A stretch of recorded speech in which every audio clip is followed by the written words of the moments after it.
Alright, what's up guys? So some of you guys have all told me that you really like this breakdown, so we're gonna do another one. So this one, I was a purple belt. I think it was maybe like 2017, I think. And it was a no-gi match, and I was going against this guy, Steven. And it was a submission-only match. So let's go ahead and watch. It's like 2 minutes long. But this match is, I end up getting injured in this match. We'll break it down. We'll just break it down. So let's just kind of turn this guy up a little bit. Now, again, just like all the other videos, I'm going to pause and talk as I go through them. I think we're both weighing in 155 at this point.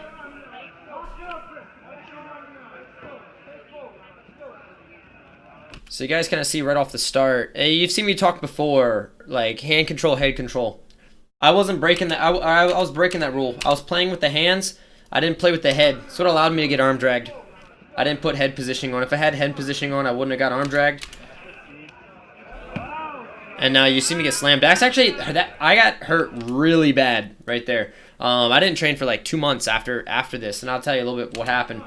But what happened was I was so based on, like, I wasn't even like in my mind, I wasn't even thinking about the lift, honestly. It wasn't even thinking about being lifted. You know, I was like, I think I tried to reach it for a Kimura here and ended up getting lifted. I didn't hook the leg. I mean, I went airborne. I mean, he freaking launched me, dude. But what happened was, on this fall, like, see how that leg comes down first? What happened was, like, my knee kind of like, sorry, that's my puppy. I got a new puppy, and he's like attacking the older dog. But anyway, so my knee kind of like shifted in. I'm not sure what happened. What I'm thinking what happened was, it was either a slight dislocate, like it dislocated and then relocated, or what I think what really happened is I think I just stretched some of the tendons on the inside of my knee. And then so anyways, they stop it here, and so right away they were gonna stop him for disqualification, and it's a local event. You can see me checking my knee here. It's a local event. I was like, dude, like don't disqualify him. Let's keep going. Like, you know, like we can keep going.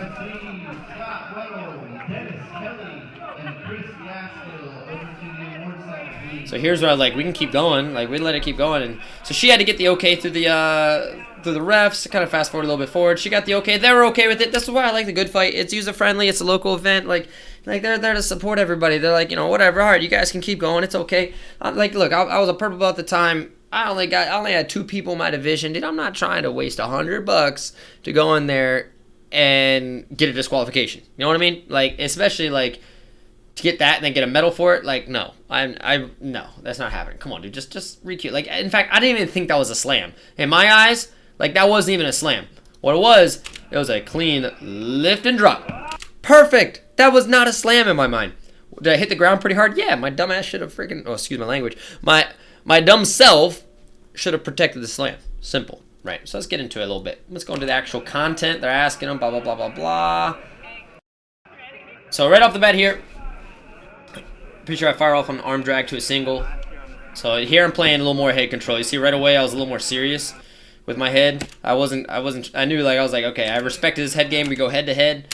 So here I went first. I went for an arm drag. The arm drag is just used to set up the leg attack. Once you get to the legs, it's pretty easy to finish takedowns. It's just about trying to actually, like, get there, you know. So the arm drag addresses the hand and the head a little bit, and then it allows you to shoot in and go after the leg. So that's what I hooked my left leg. My left leg tried to hook this foot to catch it. He stepped out. At this point, I'm shoelace grabbing. So I'm just looking for feet.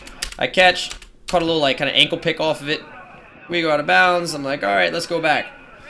I realized how severe my knee was hopping back into this match, because every time I was, like, jogging, I felt my knee kind of shifting. I was like, oh, that hurts, man. You see, I check it right there. I'm like, yeah, that thing was really bad. So I pull guard, of course, not fighting for takedowns anymore. I'm playing a little, so here I'm playing this little, like, half guard game. Half guard butterfly hook. I'm a big fan of half guard butterfly hook. I think it's very, very, very powerful, especially when your knee's kind of messed up going laterally, like side to side. Stepping over and trying to wrestle with him would have affected it. So I played this thing. He's got, like, my head wrapped up. This isn't threatening anything right now to me. It's just more of immobilizing my movement. So what you're about to see, this is actually, I think, one of the most powerful sweeps in jiu-jitsu. That entanglement right there. We'll rewind and go right back to it in a second here. So what happened was this is like a very powerful, like, deep half waiter sweep. So I got the butterfly sweep, the butterfly waiter, and then I lift, and what I'm doing here is I bring his leg up off the ground. I feed his foot towards my hip and a triangle. And I actually have a broken down instructional on this on the YouTube page as well as up on Simplicity. But I lock this thing up, and the thing is, like, once I start driving my hips, like, you're gonna get swept. It's a calf slice feel. Like, it's extremely powerful. In order for him to defend this, he actually needs to drag my legs like back towards me. Like, he has to put me on my hip, on my right hip. He has to put me on this hip. The more I stay on my left hip, the more likely I can get the sweep and or possible back take or calf slice.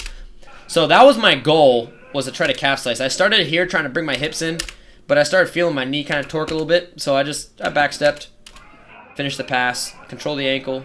I keep his head in tight. I'm blocking the hip.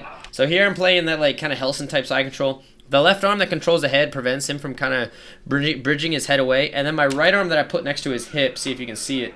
Yeah, this right arm that I put like right here, this one stops any form of guard recover. So his only way to really work and escape out of here is to take this far arm and shoot an underhook. Usually that's a setup I use a lot for Kimuras. I kind of know that you have to shoot that far arm because there's no way you're bumping and regarding from this position. Creating a wedge is almost impossible at this point. So he's looking for it. I'm looking for his head. I'm just kind of chilling a little bit. I'm kind of isolating that other arm, trying to get a little deeper and deeper. I'm like in the middle of thinking about my arm and his arm, or my leg and his arm. Like I'm like, hey man, how bad's my knee, man? My knee's pretty messed up. So I'm gable gripping here. I'm stepping over for a spinning arm lock. I sit down. Always grab the Kimura grip on your arm bars, guys. You should always be doing that. He takes my foot off. And then we're going to talk a little bit about this finish. It's pretty simple. So he's taking my leg off. Very smart here. He's got his hand under his leg. That's pretty interesting. I do things like that similar as well. It's interesting because what it allows him to do is it allows him to use his free hand. So that's a smart move on his play because I can't pull the arm back and I have to reach so far to be able to establish that grip. And then it allows him to have this free arm to be able to take this leg off my head. What I tried to do is I tried to lean and see if I could bring him up and take his back. But wasn't able to. So I'm chilling. He goes for a real quick like swim out, like trying to snake his elbow to the ground. My foot goes over his head by accident. That wasn't intentional. That was just accident. So I triangle my legs, and what the triangle does is that prevents that shoulder. It really locks that shoulder down. In order for you to break the elbow, you kind of have to lock the shoulder in place. I can't break the elbow without locking the shoulder in place. There's someone did a breakdown, a self-defense that was talked about that a lot of like some law enforcement and protecting agencies teach, where it's like, I can't remember the name of it, where it's like you're holding the wrist and you're pushing on the elbow to inflict pain and to get the guy to listen to you. And he made a good point when explaining that, is he was like, look, if you cannot lock down the shoulder, you cannot get an armbar. So even though I don't have legs over his head, ideally I would like to. If you lock down the shoulder, you can still arm lock. And that's what happened. He tries to sit up, he runs into it, and he realizes like, man, this is tight. And then he got caught in the arm lock. His way out of this whole thing, if we were to reset this and it were me and his scenario, once you pass this over, what I would start doing, and this is where it's tough, is because he's got to protect his hands. But like what he needs to do is he needs to lay on this leg.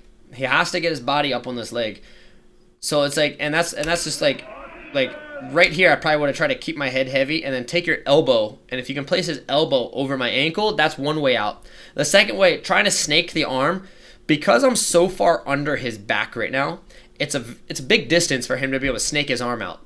If he was a little bit more flat on his back, it would have been the right time. So if he lets it go here, and this is where I try to snag the arm lock. So it's a smart approach. Like it was pretty smart, but I just think I would have done it differently. I would have hitchhiker escaped. That's where I would have gone with this. I would have ran the circle. He's already on his right hip.